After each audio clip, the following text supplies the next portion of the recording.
Vaccine تو آ گئی مگر خریدنے کے لیے پیسہ کہاں سے آئے گا؟ روزنامہ قدرت کی ویڈیو دیکھنے کے لیے ابھی یوٹیوب چینل پر سبسکرائب کریں اور بیل آئیکن پر بھی کلک کریں۔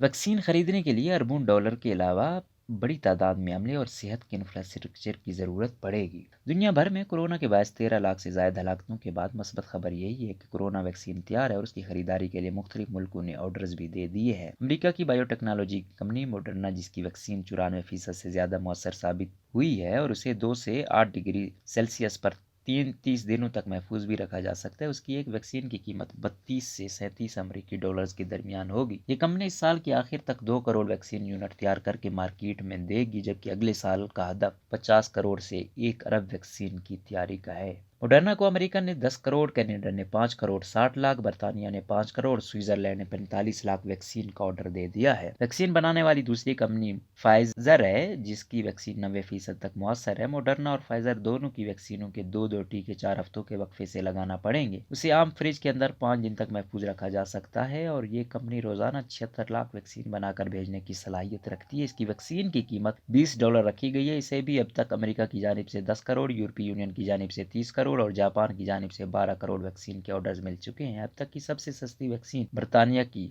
اسٹرازینیکا کمپنی کی ہے، جسے آکسفورڈ یونیورسٹی کے اشتراک سے بنایا گیا ہے، جس کی قیمت $3 سے $4 تک ہوگی۔ اس کی تیاری اور منظوری حتمی مراحل میں ہے۔ اس ویکسین کے لیے امریکہ اور بھارت نے 50 کروڑ، یورپی یونین نے 40 کروڑ، جبکہ برطانیہ، برازیل، انڈونیشیا اور لاطینی امریکہ کے ممالک نے 10 کروڑ ویکسین کی خریداری کے آرڈرز دے دیے ہیں۔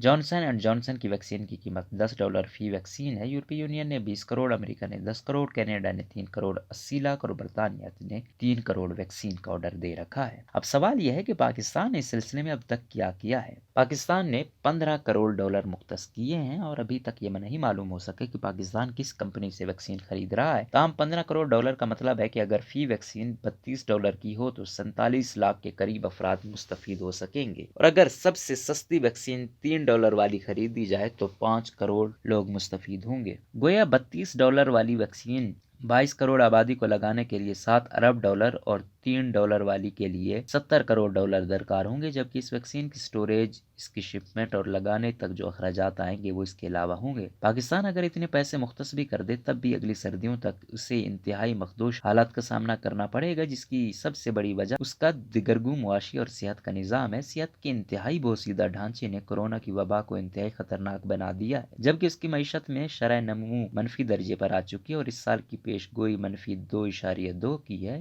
ان حالات میں کورونا سے نمٹنے کا ایک ہی طریقہ ہے کہ پاکستان عالمی اداروں سے کہے کہ اس کے قرضے 1 سال کے لیے معاف کیے جائیں یا پھر ان کی ادائیگیوں مؤخر کی جائیں، کیونکہ کورونا کی وجہ سے پاکستان میں غربت کی شرح میں خطرناک حد تک اضافہ ہو چکا ہے۔